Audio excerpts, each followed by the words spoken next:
ആര് പറഞ്ഞു ഞാൻ ഒറ്റയ്ക്കാണെന്ന്? എൻ്റെ കുടുംബം മുഴുവനും ഉണ്ട്. ഇത്രയും നാള് ഞാൻ അന്വേഷിച്ചു നടന്നു എൻ്റെ ദൈവത്തെ കാണാൻ. അതെ, ഇതാണ് ഞങ്ങളുടെ ഖത്തറിലെ വീട്. ഖത്തറിൽ തിരിച്ചെത്തിയതിന് ശേഷം കാണാൻ ഏറ്റവും കൂടുതൽ കൊതിച്ച സ്ഥലം. ഞാനങ്ങനെ വീണ്ടും ഇവിടേക്ക് തന്നെ തിരിച്ചു വന്നു.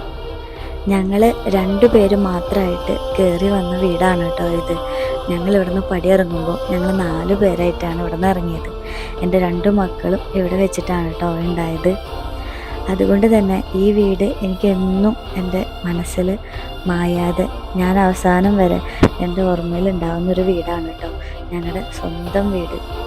ചില ഓർമ്മകൾ അങ്ങനെയല്ലേ, നമ്മൾ എത്ര കാലം കഴിഞ്ഞാലും നമ്മുടെ മനസ്സിൽ മായാതെ കിടക്കും. അത്തരത്തിലുള്ള ഒരു ഓർമ്മകൾ സമ്മാനിച്ച അത്രയും സന്തോഷം ഉണ്ടായിരുന്ന ഒരു വീടാണിരുന്നു കേട്ടോ ഇത്.